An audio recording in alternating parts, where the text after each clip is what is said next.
to YouTube, and then they listen. Well, right now we're live on YouTube. Ed has been on vacation, and he was the one who knew how to send it from what we were doing to, hang on, to Facebook. So it was going live. We have been going live YouTube, live stream YouTube and Facebook simultaneously. Yeah. And then we do the recording, the audio, and that goes on all the audio apps. Oh, that's cool. Yeah. So You use something anywhere. like Caster or a third party software to do that, to get it Um, past it? we, you know who does it? The guy who did our show when we were at Unity Village. His name's Jeff Comfort. So we sent him the audio file and he puts it up there. But it's easy. I mean, yes, you could Yeah. use Podbean or any of these. Anyone could podcast. It's so easy now. We used to do it like that, and we had Caster, which would let us do like 3 or 4 platforms simultaneously. But now we just stream everything to the website. We do it YouTube, but people can go to the website and Yeah. click on it, which is easier for most of our audience. Right, right. You got to consider the audience. I agree. We used to be on Facebook and YouTube at different, it's too confusing for them. All right. I'm going to record and then I'm going to start the show. You ready? Ready.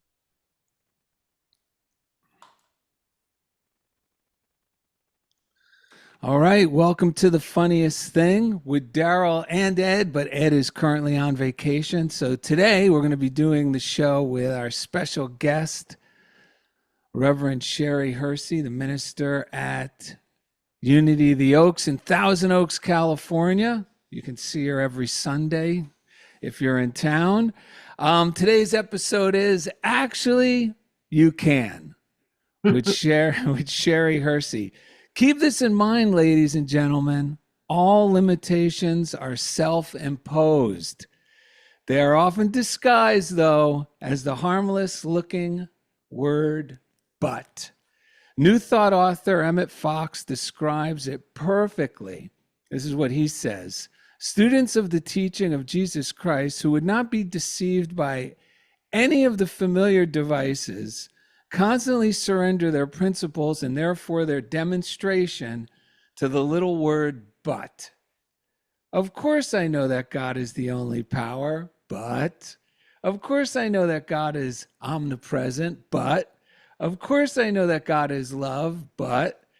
Of course I know that there is no hurry because I'm in eternity, but. Of course I know that John and Mary must be the living expressions of God just as I am, but. If truth is true, there are no buts, although they go off in my head more times than I'd like to admit. But here's the best part. Just being conscious of it gives me and you the opportunity to eliminate the but. On this episode, we will discuss how to get rid of your buts and We're going open to burn off yourself. our butts. That's what we're going Yes. to do. Yes, finally. And open yourself up to a lifetime of good health, happiness, love, success, and prosperity. And Reverend Sherry Hursey motivates us to go on a butt-busting adventure with today's reading, Enthusiasm. And before we jump in, I just want to thank all our listeners and those on Patreon. We really appreciate your contributions to the show. We love getting mail. We love receiving your emails and sharing your demonstrations with us or any special episodes or any comments or questions. And if you give us permission, we also enjoy reading them on the air. And we do like physical mail too.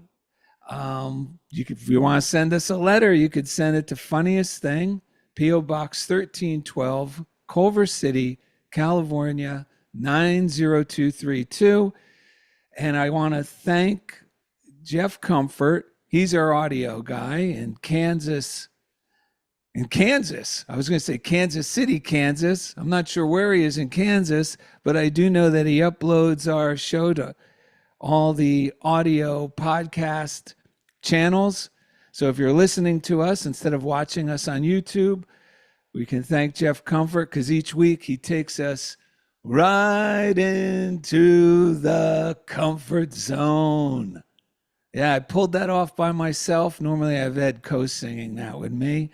And since today's topic is all about going on a butt busting adventure, um, the number one butt busting spiritual trait that helps me butt bust my butts out of preventing me from doing something new and stepping out of my comfort zone or stagnant zone, I should call it, is enthusiasm. And I could do this affirmation. I got this affirmation. It's going to be part of our reading in a little while.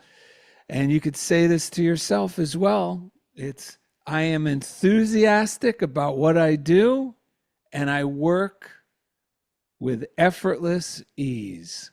I'm enthusiastic about what I do, and I work with effortless ease. And that's what I'm affirming with today's show. So without any more delay, Sherry, how are you doing? Fantastic. Really honored that you wanted to have me come and play with you today. Well, our listeners really enjoyed the last episode, Mountain Moving Faith, with you that we had on. You're The back topic by this is right up my alley because good. definitely a yes girl. And as we were talking about before, if you just living life as if it's all creative, every single thing we're doing, whatever energy we're putting out towards anything, is never wasted, ever. And it's just such a beautiful thing to know because we get used to thinking, well, I worked on that so hard and nothing came of it. Then we get discouraged instead of recognizing that I worked on that so hard. So, oh boy, something really great's coming from this. Because it is. That Yeah. energy is in motion, always in motion. Yes, and you brought up something good there. I didn't even know I was going to bring this up, but there's only one don't in metaphysics. That's what Emma Curtis Hopkins, considered the teacher of teachers, said. And the only don't is don't complain. And when I'm telling myself, and I'm not immune from doing this, Sherry and I were talking before we got started. When I'm complaining about myself or about a project I'm working on and I'm saying nothing ever came of this, what's the point? Why do I do anything? I mean, this is my go-to internal song that I've learned, though I can't stop it from starting to play in my head, but I can stop it. And yeah, I can't say stop it, Daryl. And Exactly. yeah, and I do that. Behind me. And I use what you just shared. I go, wait a minute. Nothing happens by mistake. I don't know what this is contributing to, but it's taking me somewhere. Absolutely. Absolutely. We just did last week. I talked about pivoting as being kind of prayer actualized because what you're doing is you take a moment, and I did it because we had this pet blessing day last Saturday in honor of St. Francis of Assisi. And we did all these pet blessings, and we had these little mini horses. It was so wonderful. But our pets, especially our doggies, do this automatically. They don't dwell. They don't dwell. That's the word. They move forward very quickly, even if they're scolded or they're not, something's happened or they got scared or they got interrupted. In seconds, they've just turned around and where's the ball? What am I doing now? Let's play. Okay. They're not sitting there ruminating. Why did she move from that side of the room to the other? What is she trying to tell me? They're not in their head. They're living examples of presence. They're just pivoting. And the word that we used was pivot. Pivot very quickly. Like if I'm feeling not so good, instead of hearing myself say, oh, yeah, I don't feel good. I feel bad. Instead of the complaining, we could say, I'm moving forward to having vibrant energy and life fill my body. Yeah. Fit in the direction of where you want to go. Use that contrast or that Yes. frustrating energy or whatever it is you're feeling to help you decide where you do want to go. Use it as a positive thing and let yourself naturally flow into that forward movement. This is great because last night I was when I was going to bed, my foot I injured my right foot. I've never had this, or maybe I had it when I was young, when I was playing sports. I vaguely remember this word, plantar fasciitis, Mm. in my right foot. I don't know how I got it, but around June it started. My heel, I'd wake up and my heel would be excruciating. And I've been to someone recently to work on it, to help heal it, a physical therapist. And yesterday, I was so like, when's this going to end? Is it getting worse? And what, like, am I making it worse? And I remembered um, two things. One thing was just that year earlier that day or the day before, my friend Rod was telling me about an injury he had. And he was saying how he really noticed when he gets in those moments, just like I was sharing about last night. I'm staying on the topic here of pivoting um, that you brought up.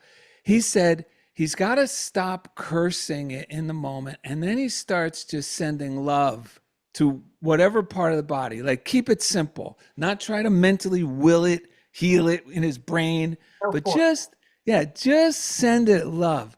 So I started sending it love, and then I'd feel the pain again. And my mind would want to go back to that old mental thought that it just had about complaint, complaint, complaint. And I just kept bringing it back. And every time if I got up in the middle of the night, it's like, ouch, ouch. Oh, is this ever going to get? No, bless it, bless it, bless it. So this morning, I get up and I finally just got tired of going back and forth. And I started saying the best prayer ever, if you're feeling sick, at least for me, is, oh, hell, I'm well. Like, oh, hell, I'm well. Like, I'm done with this. And the superstitious part of my brain, which shouldn't be thinking this way, because I've been applying this stuff to my life since for almost 40 years, since 1986. But it's there, it's still there for all of us. I mean, even Jesus had to say, get behind me, Satan. It's like that's what that whole example is in the Bible. It's an example of you're gonna have these thoughts, you send them away. So I Yeah. started going, oh hell, I'm well. I put on my shoes, and lo and behold, I was trying to tell myself, because I have to set up the studio and get everything ready, and I'm moving around a lot, and I'm walking the dog. Lori's out of town on a photo shoot, so I'm, taking care of everything. So I'm moving around a lot more than someone who has an injury should. And I just go, oh, hell, I'm well. All of a sudden, about 30 minutes ago, I was in the kitchen. I'm like going, holy cow, my foot feels totally well. My foot feels 1,000 times better. And I just stopped agreeing with this has to take time or complaining about it. That's it. Yes, on the nose. And it's also, I took my mind off the problem. Yeah. I took my mind off the problem instead of monitoring it. Is it getting better? Is it getting worse? That's another bad mental habit. You Yeah. know, a watched pot never boils. Like keep digging up. And this goes with if when you have a desire, right? Sherry, like don't keep digging it up. Oh, is Right. it working? Is it working? Is it working? The seed, you leave the seed buried and trust. Trust. That's lack mentality, and it's so easy to get into that trap. We watch things, or I have quite a few things like this that I examples in my life. The one that really comes to mind is when I've had a health challenge myself, and I'll say, "Well, this I know with this, I don't want this. I want health. I want wholeness. I want to be well." and something shows up and it starts to concern me. And I feel like this is the moment in my life that I get to practice mastery. I get to master the body, I get to master my thoughts. So even if something wakes me up in the middle of the night, and I might have shared this with you before, I get out of bed and I run around I don't say, oh, hell, all is well, but I'm going to start using that one. But what I do is I run around my table and I go, everything is working for my good. Everything is working for my good. And I do it with all the enthusiasm I can muster. And I go back to sleep and it realigns me with Yeah. truth. It reminds me that who I am at core and what Yeah. I am capable of doing. And all of these things that are temptations to grab our focus of attention, that's the enemy. That is exactly what you got to say, get behind me. Yeah. That's true. Because God is all there is, God is all good. Yes. We have to believe that there are no buts. And you'd think that I've been working on this butt exercise for so long that I would have no butt at all. And I'm hoping that, yeah, I'm going to claim that right now because I really love being able to catch myself when we are habitually drawn to these thoughts of ruminating about something or letting something get our attention, trying to figure it out, or why is it there, or what's going on, or why won't this heal, or if we let it go and hold the consciousness of health and wholeness, it will naturally shift. Yeah. And I've seen this happen in every area of my life. Um, I do have a story that I think was a big turning point in my life, and that was in the 90s when everything in my life fell apart, and I had one of those dark nights of the soul that we all have.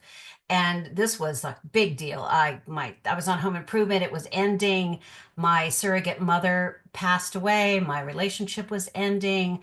So I had so many things happening that were not, and I'd been asked to host a children's show for PBS that I ended up being elevated to producer on as well as starring in it. But I realized that I'd been a veteran, so I was one of the people that knew everyone in the business, and I helped them with the production of it, which was great.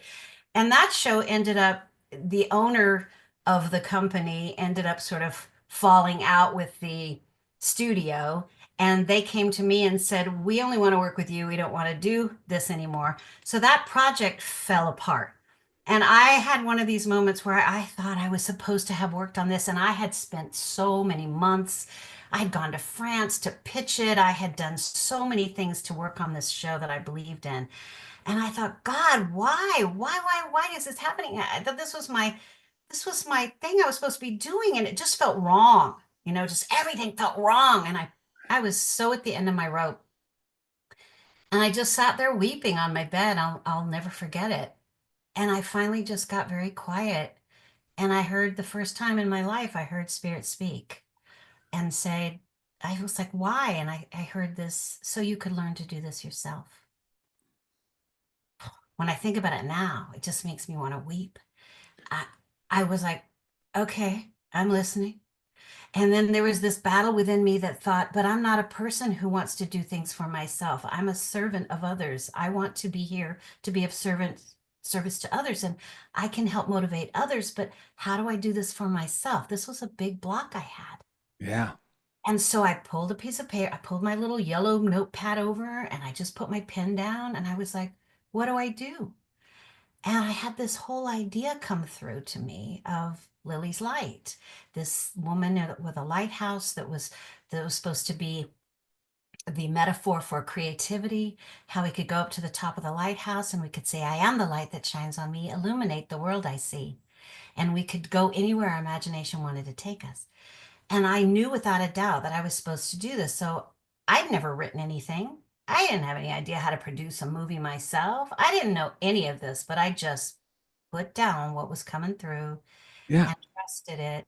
And lo and behold, I not only ended up getting financing for this, became a pilot on PBS, then it became a special movie on PBS, then it became a feature film that's out now. And it was, and I even argued with Spirit and said, but I can't do this for myself. And I heard Spirit say, well, then do it for the kids. Yeah. Start a nonprofit and do this for the foster youth, which was my passion. So my point is, even in the moment of despair, of the deepest, darkest moment where you think you've wasted all this time on a project that was your heart's project that you knew you were supposed to do, something is being birthed. Something new Yes. is being birthed. If you can pivot into the movement forward instead of trapping Yeah. yourself, holding back, instead of trapping yourself, this is here for my highest good. This is here for me. What's before me is for me. So let me just move forward with faith. And then all that energy, boom. I mean, that movie got done. And it was like beautiful and effortless. And it was, yes, that's my point. Well, that's the point of all of it, isn't it? Yes. It's like this whole thing. I got to remember it's a journey, and I got to remember the worst part is, like you said, finding out I'm responsible. I have to be responsible. And I've taken the sting out of that word because when I was younger, I was like, oh, responsibility, that's a pretty big responsibility. But now and this is nothing new. People have said the ability to respond, but I added all I need to do is have the ability to respond to spirit or God, like you did. Like even in these moments that seem like everything is just falling to pieces. And the best example of your story is the giving, the crying and the surrender. It was the crying is like the act of surrender, like letting go. And it may seem like self pity in the moment. Why is this happening? But really, that why in situations like this can get us to that moment of surrender. And as soon as I surrender, like you did, that that that spirit, that creative life force that's alive in everything and guiding to utilize whatever special talents we have that we might not even be aware of. Like you're being unaware almost to the point of holding back by thinking just because you hadn't done those things before, the possibility of maybe taking that in the wrong way, I call it now, and thinking it means I can't do it Right. because I've never done it, which is the worst way of limiting ourselves. That is the most foolish thing I could tell myself. Just because I haven't done it before, that means I can never do it. Is a total insane belief. But here's the thing, it's just there's something, there's like that seed of enthusiasm, even if moments of being overwhelmed during the process or there's little setbacks in the process that keep pulling me through to the conclusion of that particular project or that particular inspired idea like you did. And yes, and sometimes not knowing is really powerful. It's the best. Powerful because we block ourselves when we think we know how things are supposed to be and how much work there is. I've thought about it now. I think if I had any idea the steps I was going to need to take, I might have said, oh gosh, no, I don't know if I can handle all that. But I was clueless. So Yeah. it was blind faith. You know, it's Yes. like when a young actor would come to me and you know, you hear people say, "Oh my gosh, you can't possibly make it in the industry and why would you try so it's such a difficult this and all that." And I want to say, you know, where they are on their journey of innocence and enthusiasm is what they need and is what is needed to make them successful. Yeah. Don't tell them otherwise. Because if they've got the impetus to do it and the drive to do it and the excitement to do it, that's where the power is. Trust is all you got to do after that, you know? It's the best. It is. That's what's given Lori and I the most successful experiences in our lives is not going out. And this is what we have not done by not going out of our way to do so much research Yeah. that we discourage ourselves about what we're about to do. and rather just take the next indicated inspired action. Yes. I mean, Yeah. people were telling me when I bought a place in New York City in 1992. I said, I want to buy this place because the prices were incredibly low, but that was like during a mass exodus at that time. And they're going, you're nuts. I would never. But you know what? I just had that feeling like, just do it.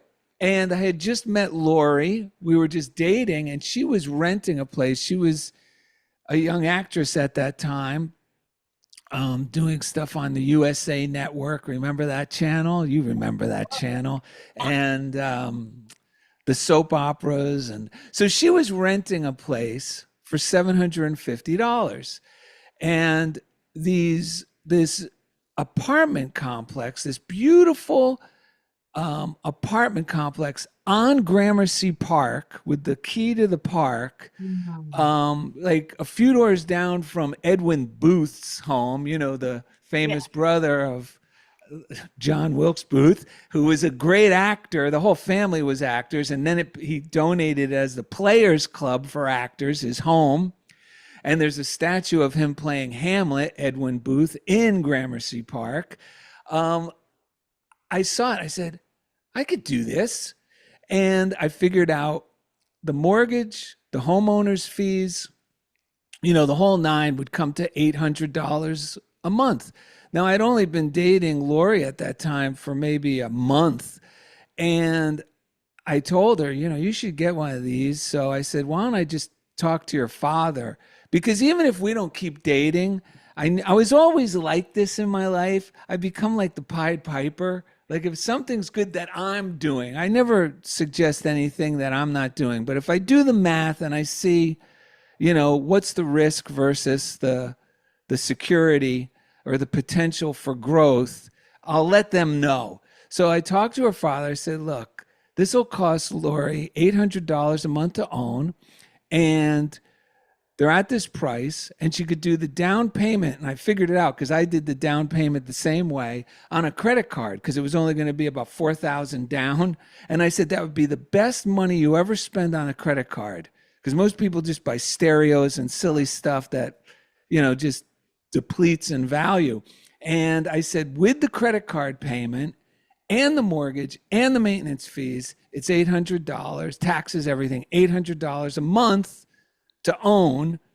And he was Wow. like, oh, wow, thanks a lot. So she got one, I got one, and we ended up living in one and renting out the other. And we rented out the unit we weren't living in for 1,800 a month.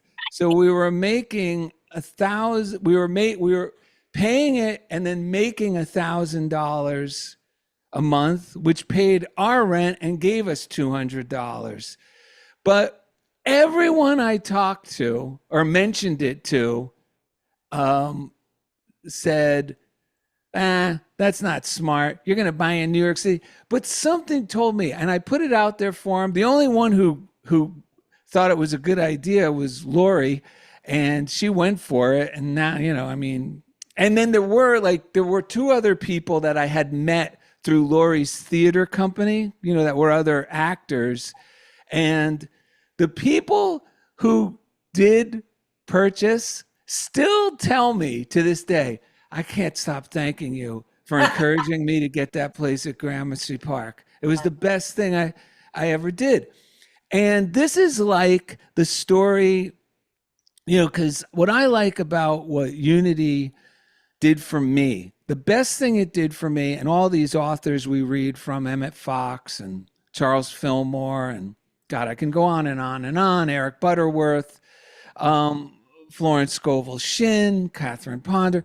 The best thing they did for me was to take the Bible and give me a peek into it as this is the best book on psychology about you, Daryl, that you'll ever find Yeah. on positive self image psychology. And what I mean is by seeing the esoteric or the metaphysical meaning of these Bible stories. And this, everything we're talking about, is reminding me of one of my favorite Bible stories. I know a lot of people are allergic to Bible verses. I was very allergic to them. You know, I'd see them in a reading, go, yikes. But now I just realize they're positive quotes that are very, very old. That's what they are. So this one is about the guy at the on the shore of Bethesda. You know, he's been laying on his mat. He's the can't walk. He's laying on his mat. He's been going there for 38 years. The only reason I know he's been going there for 38 years because he complained to Jesus about it. And they talk about the five porches. And the five porches of Bethesda where all these people are like, cripples waiting for the water to be stirred by what they believed was an angel. If they went in at that moment and they were the first to get in, they'd be healed. And those five porches at Bethesda represent our five senses. So the whole story starts off with, first of all, realize that these things we see, hear, feel, and taste, all this, we have to see beyond that. And the only way I could see beyond that, my physical reality, is with faith, like with my foot, with buying that property, with you moving ahead, with that script never having written before. And the best part is this guy on the beach reminds me so much of me, so much of me. I'm laying there and all of a sudden, a well-intentioned person, I have no idea, who this guy is. In this case, it's Jesus, and says, hey man, what's going on here? What are you doing? Do you want to be well, or you want to be successful? And that is that inspired idea. Yes. That's the inspired idea that you got, the inspired idea I got in this little story. But here's where we got to be careful, because this is where I shoot away a lot of when God, or well-intentioned, even God coming through another person, saying something like that would elevate me, either physically or emotionally. Instead of just saying, hell yeah, tell me, what do you got?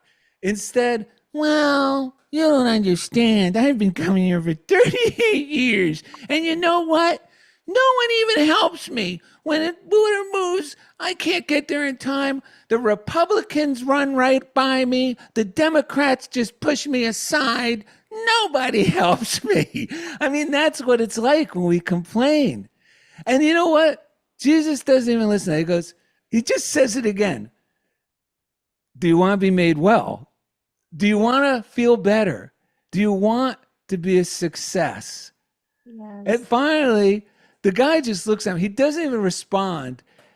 And that's that surrender moment when I stop arguing. And like you, we don't even need to say anything. Like when you were crying, and all of a sudden, well, take up your mat and walk.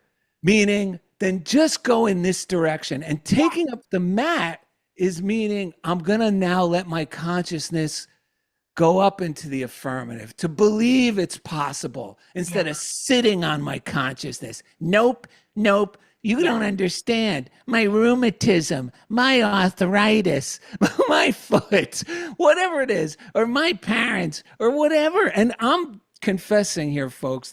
I'm talking about me here. Maybe you can identify. These are the things I have said to myself in these moments, but I don't hold myself there long. I've become like the guy. I finally just, all right, I'll go in that direction. And later on, he bumps into the guy, sees him, and the guy was talking to some Pharisees and telling him what was going on. And Jesus pulls the guy aside after that and says, look, man, just go and sin no more, meaning thinking negatively again about your situations, or you're going to have these problems again. And I love that because that goes along perfectly with today's topic. And see, I didn't even know we were going to be talking about that, or that biblical verse would be part of this talk, but it just goes perfectly with everything. You reminded me of it with your description of what you went through. So thank you so much. Well, I'm hearing you. I love that. I love this story. And I'm so watching you and hearing you and witnessing your actually demonstrating physically and emotionally and with your voice the level of vibration when you are feeling separation and when you are feeling alignment. And right when we're doing that, wah, wah, wah, it's all about me. We're down in our lower vibration. We're thinking about ourselves. We're in our ego consciousness. We're feeling separate from our true being, from our oneness with God. And when Jesus is just asking him to Yes. make the choice to pivot into that consciousness. And as soon as he did, he says, take up your mat and walk. Because now you're there. Oh, I just get chills listening. I'm feeling it. And I watched you demonstrate it right in front of me. It was so perfect because you were down here and your mind is here and you're in your body and you're thinking about yourself and you're all about yourself and you're feeling separate. That is what sin is. That is separation. And then immediately when you remember and you pivot towards God, you pivot towards source, you pivot towards Jesus, you pivot towards the divine. Suddenly you remember that have dominion. You have dominion in your thoughts and you can actually shift and then you can say, yes, I'm going to pivot forward. I'm going to move forward. And then everything follows you. Everything comes towards you. It's such an energy and it's so much fun to watch. It was so much fun to watch that. Well, thank you. Coming from a professional actress, I take that as high praise, Alice praise. As Nick Cage would say. I just love the simplicity. We just make things so difficult, we humans. I know my mind, it used to just be, and it still is sometimes, so busy, so busy. I actually we watched the Sound of Music recently and did a sing along at the center, which was really fun. And then I talked a little bit about it. And one of the things that I thought was so funny, and it just cracked me up because Spirit, I said, how do I make this different, Spirit? I don't want this to just be a metaphysical version of the Sound of Music. I want to be something special. And I was washing my face and I literally looked up and went, how do you keep away the ponder sand? I was like, when I was a little girl, that line, and how do you solve a problem like Maria? How do you keep a wave upon the sand? I thought it was, how do you keep away the ponder sand? And I thought that was like the monkey mind, the pondering mind.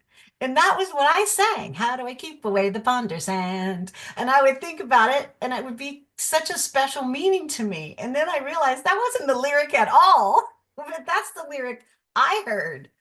So I talked about how everything is in divine order, that we are magnetizing to us and aligning with what we need at every moment. If we can just make that pivot and that shift, the Yeah. universe is always answering us, always, even if we're hearing a lyric incorrectly.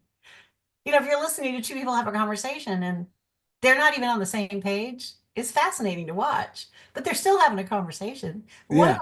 them had a whole different dialogue going on here, and their mind is about something completely different. And this one's going, oh yeah, that's right, that happens to me too. And they're not even talking about the same thing, but they're getting what they need out of it. Yeah. Yeah. That's happened to me. I've heard speakers and I swore they said something that was the perfect thing for me to hear. And later on, when I went to thank them, they were like, wait a minute, I never said that. And I said, well, that's what I heard. So thank you. Yes, that happens to me all the time too. People will come up and give me credit for something, and I'll go, well, that's wonderful, but I don't think I said that. Yeah, but something in you at a vibratory level Yeah. was exactly coming, like radiating off, and that's what I think of it as, that they picked up on and it resonated with them and it gave them the helpful healing idea that was just what they needed. It's like, really, when we're this vessel. That's I've been reading Emma Curtis Hopkins a lot lately. Her book, Oh, scientific Christian mental practice. And I highly recommend it. I just read a few pages a day, folks. You don't have to go nuts with this stuff. And that way I can understand it. Um, and she talks about how, you know, yes, the words we use the words to help us get into that higher vibration, by using uplifting words, words that we know are feel good words, like enthusiasm, prosperity, health, vitality, instead of my rheumatism. And so she's talking about this, but she also said, don't be too concerned about using the right words. If you just go around and make it your mental practice to realize God as good, Yes. she goes, because a big stumbling block for all of us is we forget to just, she says, even this, she goes, you might even want to try doing away with the word God altogether and replace it with the word good until your mind really starts accepting this idea. So believing in God, which I can grasp that idea.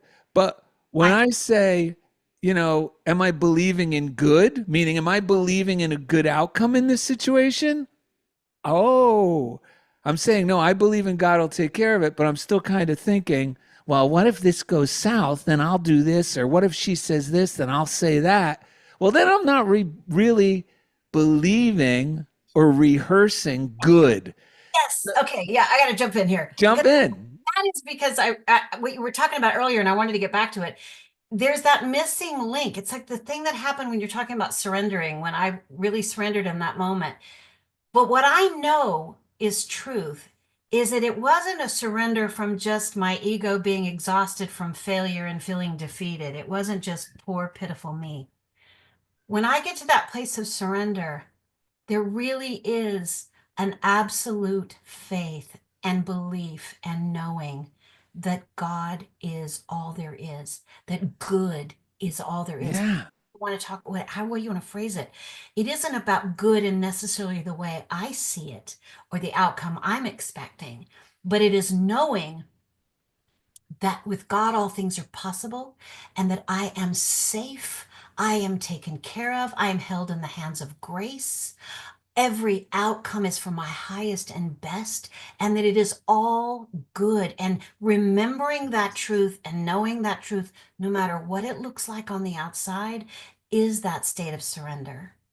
That's what it is. It's that feeling of oneness, not separation. Right. It's that feeling of knowing that I'm not here swimming upstream by myself, exhausting myself, that I actually can let go and let the stream carry me. And there is peace, the peace that passeth understanding is there for me. That peace is there. And when I can align with that, whew, everything opens up. It's like the window, the curtain, everything opens up. It's that state of consciousness, of surrender, of knowing, of peace. It's oneness with the divine, with God, with good, whatever you want to call it. It's that state. And that's what I'm just so grateful for. And the more you see the demonstration of that, the easier it is to step out in faith. The easier it is to take that first step, as that song a friend of mine wrote, Megan McDonough, Moses had to put his foot in the water before God would part the sea. Yeah. I love that line. It's true. You take one little step. You do one good thing for yourself. God does too. You do one little thing to move forward, and the universe helps you. And it's really that battle is within us. It is always within us. Yeah. This is great because this also makes the process joyful, because when I'm not hung up on I have to know how this is going to turn out, or too married to the idea of how I think it should turn out or what I think I should happen as the end result. Right. Well, then I just enjoy the little bit of footwork I'm doing on it, or the during the process, throughout the whole process. Like how I felt about things, creative endeavors when I was a child, and there wasn't, I didn't put such a big uh burden on it having to be perfect, or what would other people think about me or this when it's completed. Like those pressures weren't there. And the way you just shared is a great way for me, and I'm sure a lot of our listeners, to see, yeah, it's understanding that divine order is in effect, and I could surrender to God's will, knowing that it's good. I don't know how it should be, but I'm delighted in my idea of knowing that it feels good. The destination I think I'm going feels good, but not, I'm not so married to it that I don't just enjoy the little bit I'm doing each day toward that. Yes. That brings me to the book that I was telling you before. We're doing a class on the artist's way at our center, and I just love it. Julia Cameron is, it's such a great program to follow. It's like a 12-week course that you can take to remember that God's gift to us is creativity, and our gift to God is how we use our creativity. And it's so important because when we think of the creative process as everything, I mean, in Genesis, it's all about the creative process. When you look at it metaphysically, it's teaching us how to create, how to co-create with God. It's teaching us how to think of every single thing, like you said, being able to not worry about the outcome of how it's going to appear. It also teaches us how an artist, and even creating art, is something that each step of the way is artistic, is the Yeah. creative process. It's not about perfection. It's not about getting it right. It's really about learning. I love that it's about learning that we have to embrace both and all of ourselves, no fragmentation, in order to be whole. We have to, it's that yes and theory. We have to really embrace the things that we don't like and the things that we do like. Yeah. Because if we become extreme in any way, then we're out of touch with God. When we become right or we take a position, we become polarized. We're living on this plane of duality, Right. which is polar opposites, negatives and positives, as opposed to spiritual reality, which is just love, which is just higher vibration. And when we open ourselves up to that creativity within us, we're realigning ourselves with Source, with God, the ultimate creator. That's the creative energy of the universe. And there is that indwelling, underlying force that we can infuse with, that flows through everything in life and including ourselves. And when we realign with that, we get back in that flow, as Eric Butterworth would say. I love Eric Butterworth. He's my man. Yeah. The yes, Eric Butterworth. My favorite is my favorite book of his. I've read many books. Is Spiritual Economics. Mm. That's my favorite Eric Butterworth. If you're never read an Eric Butterworth book and you want to get started, that's actually a great one to start with. You read right now two things about not limiting ourselves. I got a few quick quotes here. Then we got our reading, and it's almost time to go. This went so fast. Now, how do you pronounce this woman's name? Is it Anaïs? Anaïs? It's Anais is her first name. Very popular writer. Last name is Nin. I'm holding it up to the. Oh, I don't know. A nice, Anise Nin? Anise? Well, anyway, she's been Yeah. around forever, folks, because her quotes are in almost every one of my books. I got to look her up. Forgive me for not doing my homework, but I read her at least every month, and one of my readers is a quote of hers, and she says this: life shrink. Oh, there's something you could email me about the correct pronunciation and let me know who that author is if you're listening. Life shrinks or expands in proportion to one's courage. And it goes on to say this: when we let our fears rule our decisions, we live our life much the same way every day. Mm. We don't try new things. We don't make big changes. We learn to face our fears and say, "You are not the boss of me." We make choices that are based on our own values and goals. And then action eradicates fear. We move ahead in the direction of our desires with action, even if we're afraid. When we do these things, miracles happen. We make our world bigger and freer. And currently, I'm putting together this book on, it's titled The Great Seal, The Symbolic Guide to Happy and Successful Living. And it's all the symbols in the Great Seal of the United States, the front and the back. If you don't know what that is, it's on the back of a dollar bill. It has both sides. You're probably familiar with the front because it's on your passport, and it's with the eagle and strange Latin phrases. So I got through the manuscript, I edited the manuscript, and now I'm laying out the book, on the computer. And the other last week I got overwhelmed. And I knew I was getting overwhelmed because it's getting close to the finish line. And my mind subconsciously was starting to trick me because it thinks this is when everything's got to be perfect. So I just started deleting that. And I knew it was time not to work on it that day. And I let it go for a day. And then after doing my morning routine the next day, I realized, Daryl, we just have to do a tiny bit on it. So lately, since then, I'm high as a kite working on it. Why? Because I just do 2 pages, which doesn't take me long at all. And the urge is, I could do more. But I go, no, I don't need to do more. I'm just going to lay out 2 pages and let it go. And it's making the process. And I mean, if you've listened to our show for any length of time, you've heard me go through this many times, and it's worth repeating what other things I've done during the course of us doing this show over the years. It enables me to not lose my enthusiasm throughout the conclusion of the process. This is how I was working when I was doing the manuscript. I was started the manuscript, got a little overwhelmed, and then no, just a tiny bit, and I will be guided. And that's the thing.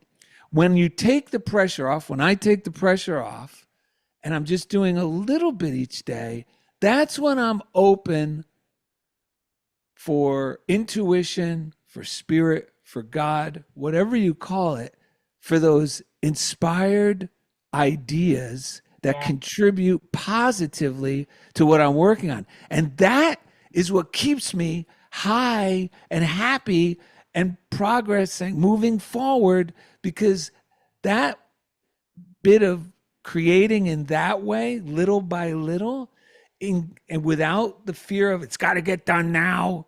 What are people going to think? You better get X, Y, and Z ready. Throw all that out the window. Just do the little bit each day, because that's when I get the feeling, and I'm sure you will too, or if you've experienced this, what I'm saying here is that's when I become a playmate with God, when I'm Yeah, co-creating with God. we're having fun. Yes. It's whenever we're getting into a rut of any kind, or we get stuck in any way, you got to add that playfulness. You got to add that fun back into every situation. I was just thinking about Julia Cameron talking about God as good, orderly direction. Yeah. That's a really good way to think of God too, if you have a problem with the word. Remembering good, orderly direction. But when you're having a boring time, you're not in alignment if you're No. letting yourself be overwhelmed. So just teasing yourself by giving yourself a minimal amount to do leaves you wanting more and leaves you in that excited state. I mean, I was telling you about this morning, but I'm going to share it with the listeners.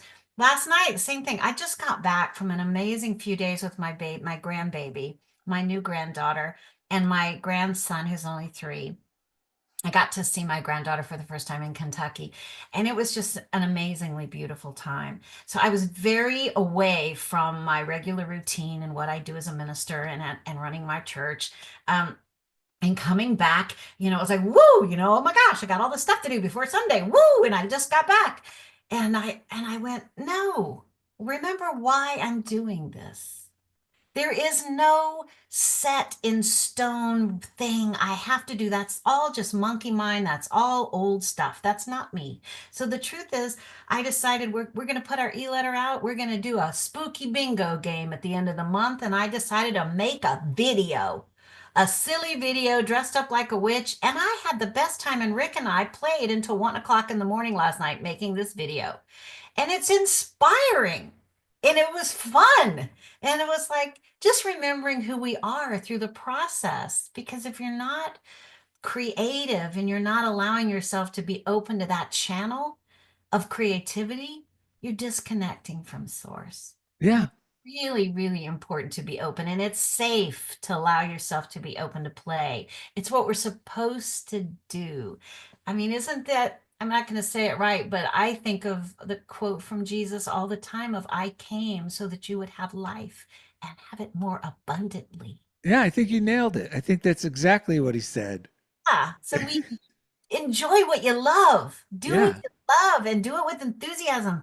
Should we get that reading? Do you want to get Yeah. that? And I want to tell this, folks, isn't it amazing? Because Sherry brought this up, how you don't even need a lot of sleep when you're in that mode. Because I'm thinking, wait a minute, if you worked until 1 o'clock, but isn't it amazing how you're alive and awake and we're doing the show today with no complaints? It's like when I go with it, it gives me more energy. And you Yes. said it earlier. And when I'm bored, it's because I've locked down the door to that creative flow. And here's the best news. I don't want anyone to think, oh, I missed my creative flow. It was here years ago. That flow is always flowing. All we got to do is unlock the door. Yes, absolutely. My best years are ahead of me. Me too. That I know that without a doubt. You're not going to convince me otherwise. So, Yeah, so we're going to do the all right. So you got the reading? yes, I do have the reading. And you know what? That's another thing you said, which I love, is agree with me. You know, Yeah. I had an accident a couple of weeks ago. I fell. I was moving a whole bunch of plants to our center that someone donated, and I tripped over a fountain and I fell. And I fell on my side, and it could have been bad. And immediately when I got up, I took the first person next to me and I said, agree with me that my body is whole and healthy and perfect. Agree with me right now. And I was like, and that's what you were talking about. Keep saying, oh, hell, I am well. How do you say it? Yeah.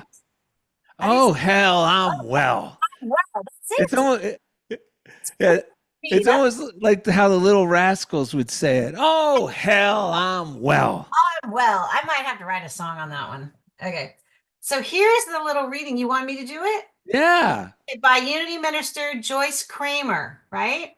Starting with that same affirmation that you shared. I'm enthusiastic about everything I do and I work with effortless ease. Do you enjoy the tasks that life presents to you? Or do you drag yourself through them? How you answer this question indicates whether you're living or merely existing.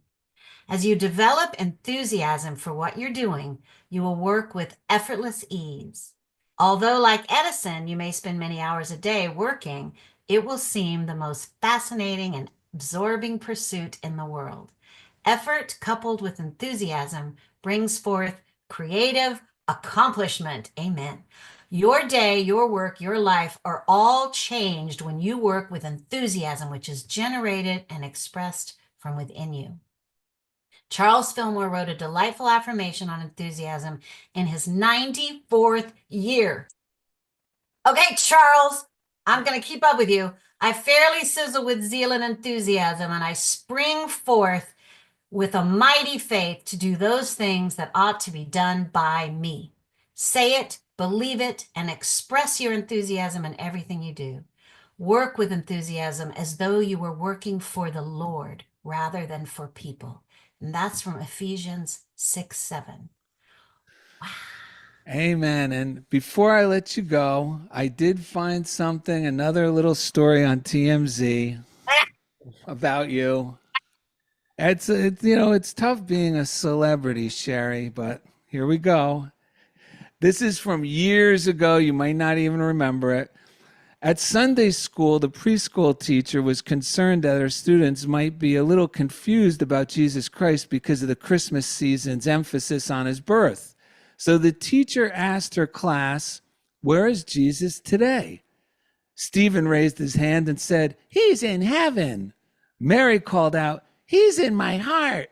Little Sherry, waving her hand furiously, finally blurted out, I know. He's in our bathroom at home." The whole class became very quiet and looked at the teacher, who was completely at a loss for words. She finally gathered her wits and asked Sherry why she thought that Jesus was in her bathroom. Sherry said, "Well, every morning my father gets up, bangs on the bathroom door, and yells, 'Jesus Christ, are you still in there?'" Do you remember those days? Yeah, that's a good one. That was a good one. Well, Yeah. you could feel free to steal that to use with the congregation. All right, I will for sure. Are you And gonna sing? thank you so much for joining Funniest Thing with Daryl and Ed, with Ed on vacation. I can't wait to see you again. I will be back at Unity of the Oaks. And for those of you listening, if you are in Southern California, that's where Reverend Sherry is the minister, and you will not be disappointed. So, with that, I just want to say goodbye and thank you for being a part of Funniest Thing with Daryl and Ed. And you can find us at darylanded.com. We'll see you later. Bye-bye.